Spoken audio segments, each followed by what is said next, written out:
It's really easy to sort of just pretend that things don't happen. I give you a couple examples.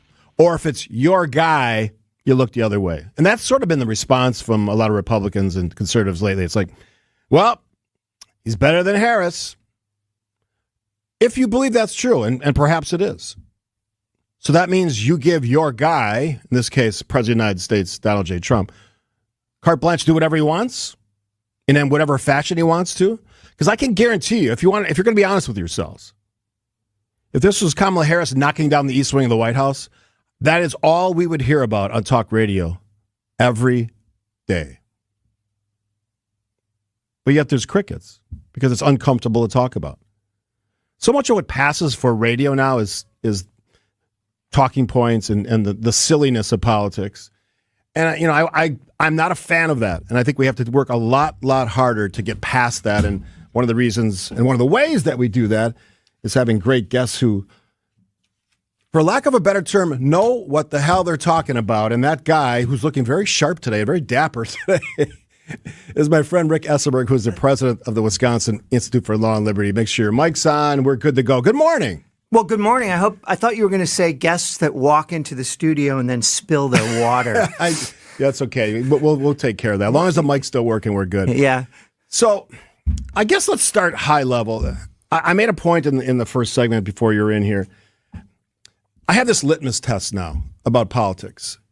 And it involves basically if whatever you're talking about, whether it's the knocking down part of the East Wing or president asking for money, which we'll get to all these in greater detail.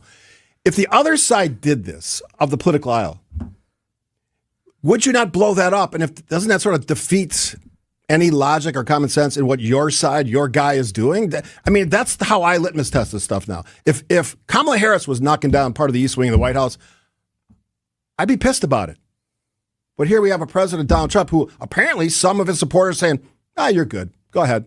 No problem. That's just one thing.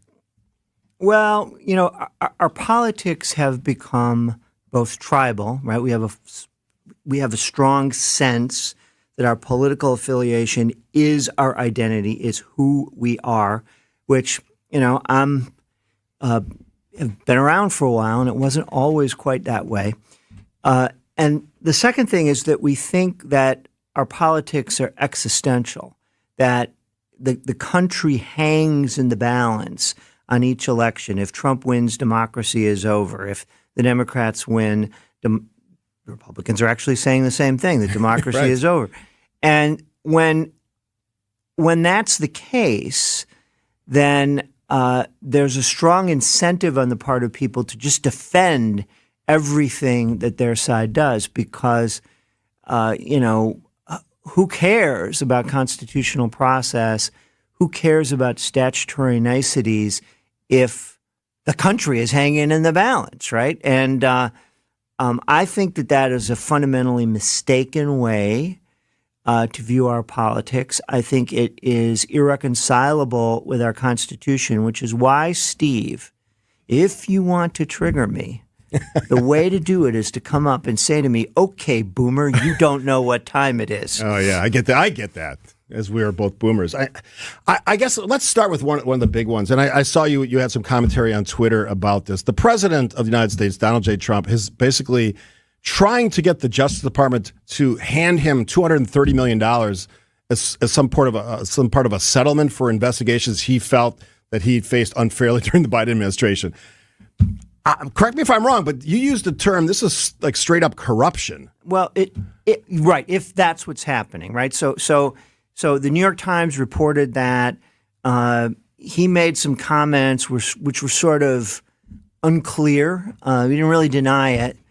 And I think that was the wrong way to handle it. The right way to handle it would be to say, I don't want to talk about that. I'm president of the United States now.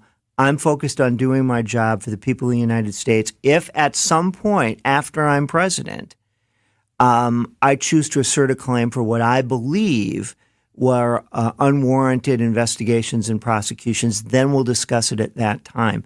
Because the problem is that the conflict of interest is staggering to have the president of the United States involved in any way on a decision as to whether to compensate someone for malicious prosecution or unwarranted investigation, particularly in light of the fact that such claims are almost impossible to win. Like anybody who has been wrongly accused knows this. The burden of proof is really, really high. The burden of proof is really high. There are qualified immunities. Any government lawyer, worth his or her salt would say, "Don't go look. We got to defend this thing." And so I think that this is something which is not appropriate for the president to be discussing. If it does come up in a New York Times article, he should say, "Look, that's not going on now. I'm not going to talk about that right now. This is for some time. If this happens at all, it's for some time in the future when I'm no longer president." He didn't really say that, and that's unfortunate. As part of the problem, this president does blur his personal interests, even his business interests, with the operations and the daily work of a president of the United States. Yeah, it's a personalist regime, and you mentioned at the outset about inconsistency. One of the things I hated, and made a great deal of fun of when Barack Obama was elected president is these nauseating celebrity interviews where all of these Hollywood figures would go on camera and say that they pledged to serve Barack Hussein Obama. You had the red chili peppers guy kissing his biceps. And I thought that's not what we do in America. Our president is not that kind of figure. Was never intended to be that kind of figure. And I think that Republicans and conservatives back then were appropriately dismissive of people that treated Barack Obama that way. Time to, I think, take the same position with respect to some of the hero worship of Donald Trump, which you see on the right. I mean, that is not what the president of the United States is. He is not he's not a figure that embodies or personalizes the country. No, you have to give the president credit. He correctly identified issues in the campaign last year that really resonated with the American public: the border policy, crime. He talked a lot about inflation. I think he's had mixed results on that issue, but he understood that that's what people were concerned about. But I think, and this is my opinion, conservative Republicans are doing themselves a disservice by not using the same standards they use for the administrations you talked about. With this administration, we seem to just be handing the controls to one individual. And this president, by the way, has argued that maybe even the Supreme Court can't put checks on him, which, God, I'd love to know your thoughts on that.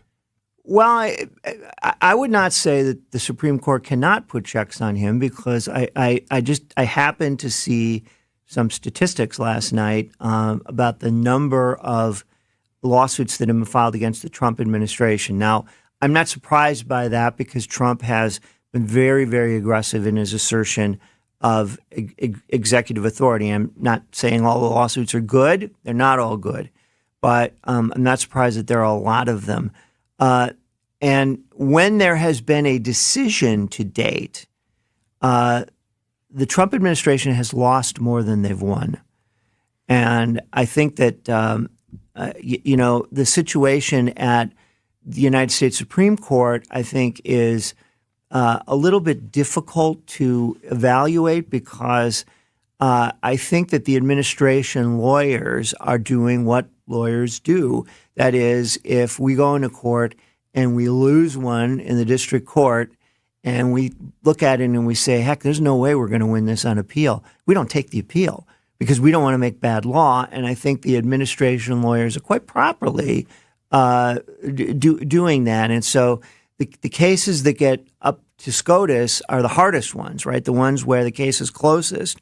And up there, I think it's a very, very mixed bag, particularly given the fact that many of these cases are still at the preliminary stage, and a ruling that allows something that the administration does to stay in place does not necessarily mean the administration is going to win that when the case is heard on the full merits. Rick Esenberg, president of the Wisconsin Institute for Law and Liberty.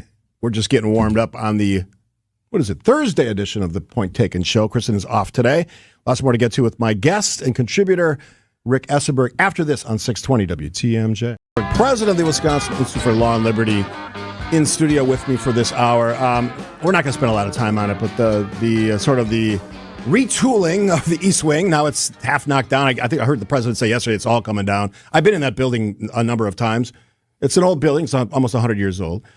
He's replacing it with a grand ballroom. Any thoughts on this sort of recent news? I mean, the White House has been changed before, perhaps not quite as significally with congressional approval. Although these wings were, well, not always. But I do think that although I think one can make a case that there is a need for something like a ballroom where you can have a big function at the White House, I think it would have been better had this gotten a bit more of public vetting, even if the decision would ultimately lie with the president.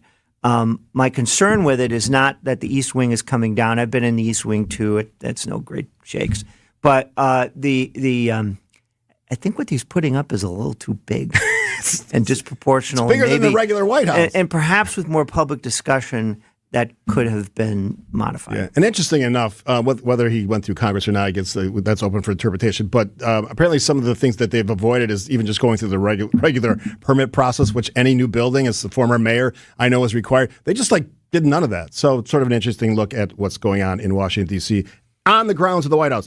Lots going on with the president and the money associated with business in America, the office of president. We'll get to that with Rick and the next half hour of our program. Another half hour with my guest, Rick Esenberg, who is the president of the Wisconsin Institute for Law and Liberty. Very smart man and a guy who knows his way around the legalities of all the questions we're talking about when it comes to politics. So this one is sort of financial, and we're not financial experts. At least I don't think I'm not. I don't think you are as well. But the personal enrichment of a president through his office.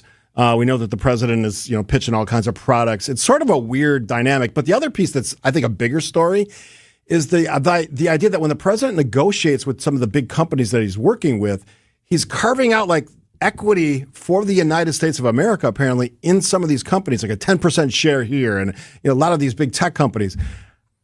Correct me if I'm wrong, but is this like a new phenomena that we're going to partner up federal government agencies with private companies? And I suppose it's happened before in some contexts, but it seems like that's just the starting point for all negotiations. Yeah, I mean, I don't know that the concept is new. What I know is the concept is bad.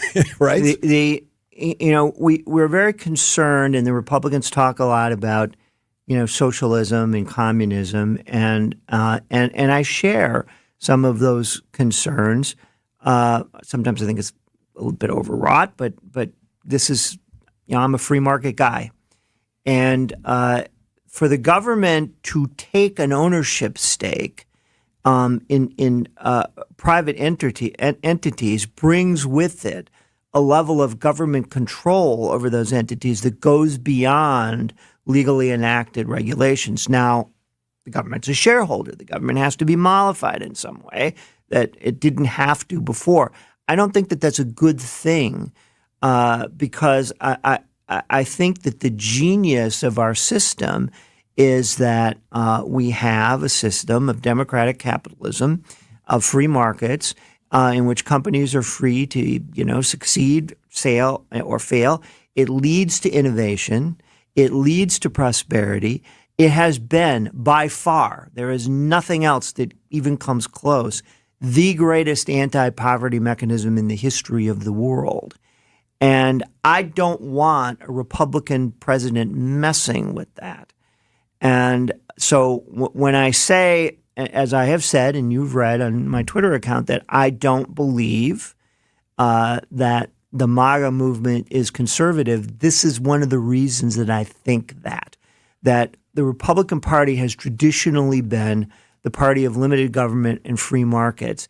And to try to now strong-arm companies into giving the government a piece of the action, much like a mob boss who's breaking out a corner store, I think is a departure from that traditional Republican conservative opinion, and it's bad for the country. Well, going back to my original point, why do you think conservatives, some of them people who call themselves conservatives, seem to be unwilling or unable to call this stuff out. We know the same cast of characters when you're looking at conservatives in Wisconsin. Some of them are elected, some of them are talk radio people, some are just people that are experts on various pieces of the puzzle when it comes to politics.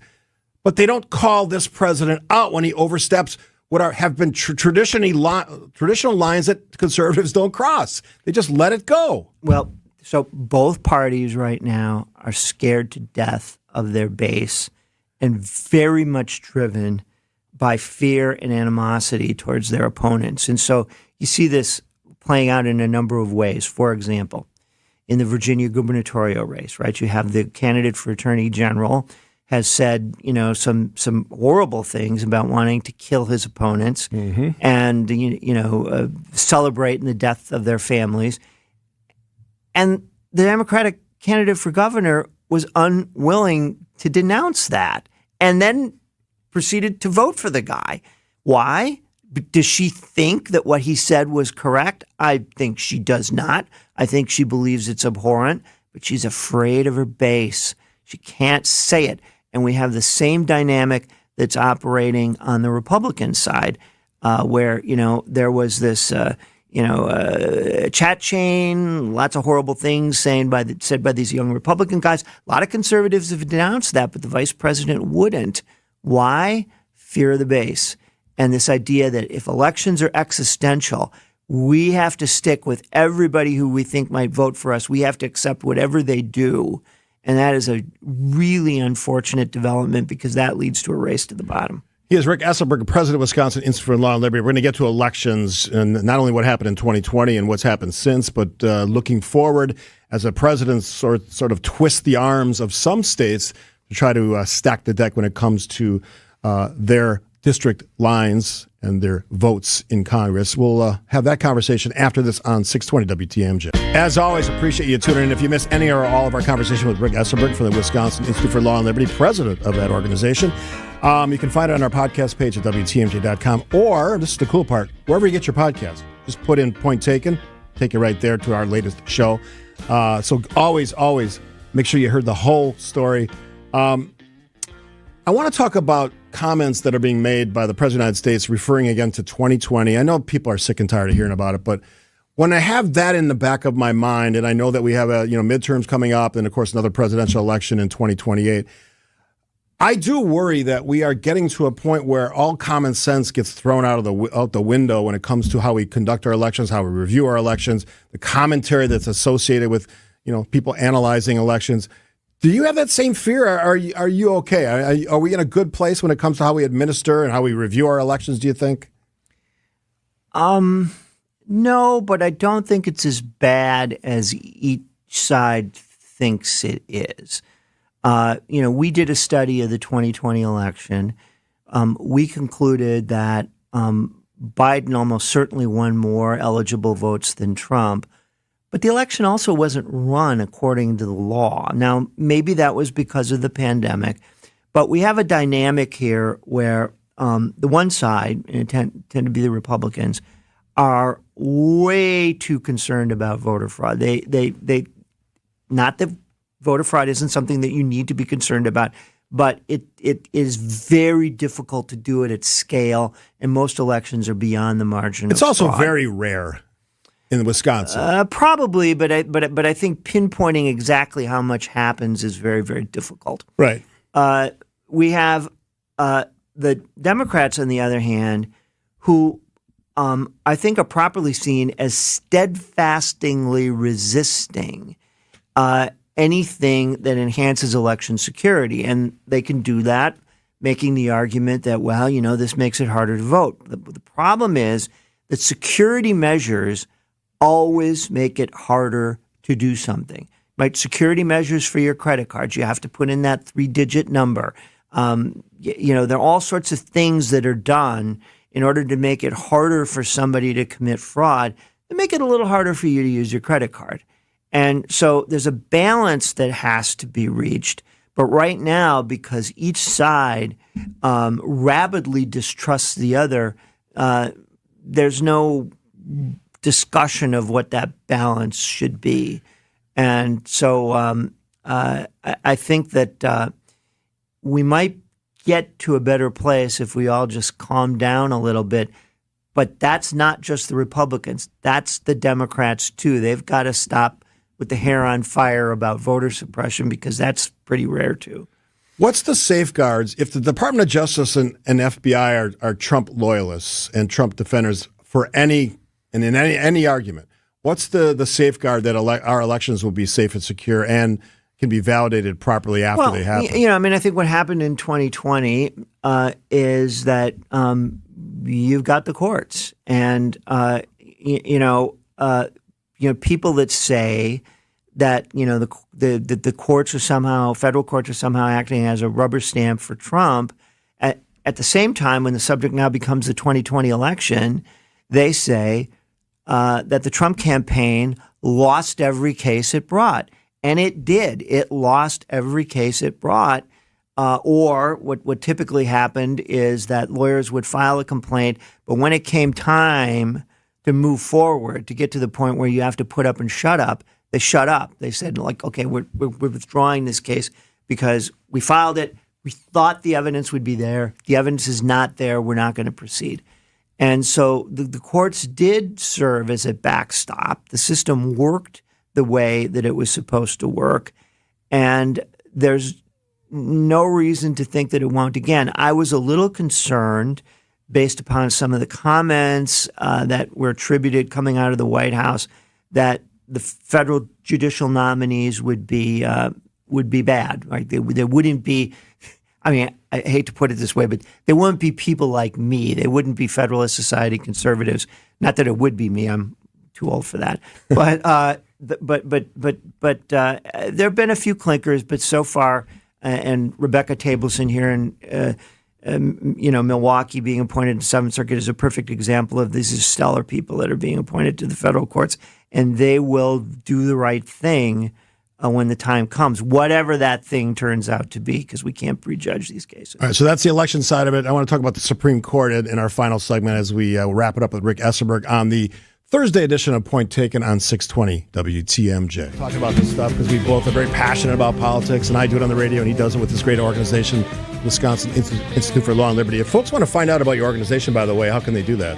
Well, they can go to www.will-law.org. And you guys do great work, and I will say this, the people you have working for you, not that you're not a smart guy, man, you got some good people working for you. Yeah, my line is that I've reached the point in my life where most of my job is taking credit for the hard work that younger people do, and my younger colleagues exhaust me. They don't realize I'm getting older. I can't. This credit taking is tiring. Well, take credit. You put them in those positions. That's where you can. I'll take credit for that. All right, so let's quickly. We only got like a minute and a half here, but. I am not as confident probably as you that the Supreme Court is going to ever push back on this president, including on issues like National Guard deployment, some of the powers of the president's office, how much he can do with on birthright citizenship, constitutional issues. Do you see it in a different way? Or you think they can push back on some of these things, or will they? Yeah, I think they will. And in particularly, I think due process guarantees in deportation, I think that they quite signaled that they're going to pull in the reins there. I don't think Trump wins the birthright citizenship case. People talk about immunity. They say that he can do whatever he wants. That's criminal immunity. That doesn't mean the president can do whatever he wants. They can enjoin what he's doing in a civil case. And I actually think that Chief Justice Roberts' language on immunity, there needs to be some kind of presidential immunity. His language was too broad, but I think that'll be narrowed in the unhappy case that the question of criminal liability of a president ever comes up again. Love it. Always appreciate the conversation. And thanks for making it that you could come in the studio because it's always easier to do that. We'll do it again probably next month or so. Rick Esenberg, president of the Wisconsin Institute for Law and Liberty.